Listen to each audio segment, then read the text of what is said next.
Big Boss Kannada season 11ರ finale ಸ್ಪರ್ಧಿಗಳು ದೊಡ್ಡ ಮನೆಯಿಂದ ಹೊರಬಂದ ಬಳಿಕ ಸಖತ್ ಎಂಜಾಯ್ ಮಾಡ್ತಿದ್ದಾರೆ. ಅದರಲ್ಲೂ ಅಪಾರ ಅಭಿಮಾನಿಗಳನ್ನು ಸಂಪಾದನೆ ಮಾಡಿಕೊಂಡಿರುವ ಭವ್ಯಗೌಡ ಅವರು ತ್ರಿವಿಕ್ರಮ್ ಹಾಗೂ ಅನುಷಾ ರೈ ಜೊತೆ ಊರೂರು ಸುತ್ತುತ್ತಿದ್ದಾರೆ. ಅಭಿಮಾನಿಗಳಂತೂ ಭವ್ಯ ಅವರನ್ನ ಕಂಡು ಕೂಡಲೇ ಸೆಲ್ಫಿಗೆ ಮುಗಿ ಬೀಳ್ತಿದ್ದಾರೆ. ಅತ್ತ ಇತರ ಕೆಲ ಬಿಬಿಕೆ 11 ಸ್ಪರ್ಧಿಗಳು ಮತ್ತೊಂದು ರಿಯಾಲಿಟಿ ಶೋನಲ್ಲಿ ಬ್ಯುಸಿಯಾಗಿದ್ದಾರೆ.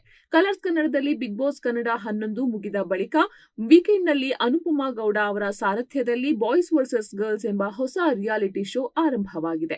ಈ ಶೋನ ಬಾಯ್ಸ್ ತಂಡದಲ್ಲಿ ಬಿಗ್ ಬಾಸ್ ಕನ್ನಡ ಸೀಸನ್ 11ರ ಕಾರ್ಯಕ್ರಮದ ವಿನ್ನರ್ ಹನುಮಂತ ಲಮಾಣಿ, ಧನರಾಜ್, ರಜತ್ ಸ್ಪರ್ಧಿಸ್ತಾ ಇದ್ದಾರೆ. ಇನ್ನು ಗರ್ಲ್ಸ್ ಟೀಮ್ ಅಲ್ಲಿ ಶೋಭಾ ಶೆಟ್ಟಿ ಹಾಗೂ ಐಶ್ವರ್ಯ ಸಿಂಧೋಗಿ ಇದ್ದಾರೆ. ಎಲ್ಲವೂ ಪ್ಲಾನ್ ಪ್ರಕಾರ ನಡೆದಿದ್ರೆ ಭವ್ಯಗೌಡ ಕೂಡ ಈ ಕಾರ್ಯಕ್ರಮದಲ್ಲಿ ಸ್ಪರ್ಧೆ ಮಾಡಬೇಕಿತ್ತು. ಆದ್ರೆ ಇವರು ಶೋನಿಂದ ಹೊರ ನಡೆದಿದ್ದಾರೆ ಎನ್ನಲಾಗಿದೆ. ಬಿಗ್ ಬಾಸ್ ಸೀಸನ್ 11ರ ಟಿಕೆಟ್ ಟು ಫಿನಾಲೆ ವಾರ ನಡೆಯುವಾಗ ಅನುಪಮಾ ಗೌಡ ಬಿಗ್ ಬಾಸ್ ಮನೆಗೆ ಎಂಟ್ರಿ ಕೊಟ್ಟು boys versus girls reality show ನಡೆಯಲಿದೆ ಅಂತ ಮಾಹಿತಿಯನ್ನ ನೀಡಿದ್ರು. ಫಿನಾಲೆ ವಾರದ ದಿನ ಈ ಕಾರ್ಯಕ್ರಮದ ಸ್ಪರ್ಧಿಗಳು ಕೂಡ ಎಂಟ್ರಿ ಕೊಟ್ರು. ಆಗ ಫಿನಾಲೆಯಲ್ಲಿದ್ದ ಸ್ಪರ್ಧಿಗಳಾದ ಹನುಮಂತು, ರಜತ್ ಕಿಶನ್ ಮತ್ತು ಭವ್ಯಗೌಡರನ್ನ ಸ್ಪರ್ಧಿಗಳಾಗಿ ಆಯ್ಕೆ ಮಾಡಿದ್ರು. ಅಲ್ಲಿಗೆ ಇವರಿಗೆ ಬಿಗ್ ಬಾಸ್ ಮುಗಿಯುವ ಮುನ್ನವೇ ಬಂಪರ್ ಆಫರ್ ಬಂದಿತ್ತು. ಆದ್ರೆ ಶನಿವಾರ ಹಾಗೂ ಭಾನುವಾರ ಪ್ರಸಾರವಾಗಿದ್ದ ಸಂಚಿಕೆಯಲ್ಲಿ ಭವ್ಯಗೌಡ ಬಂದಿರಲಿಲ್ಲ. ಬದಲಾಗಿ ಅನಿರೀಕ್ಷಿತವಾಗಿ ಚೈತ್ರ ಕುಂದಾಪುರ ಎಂಟ್ರಿ ಕೊಟ್ಟು ಎಲ್ಲರಿಗೂ ಶಾಕ್ ನೀಡಲಾಗಿತ್ತು.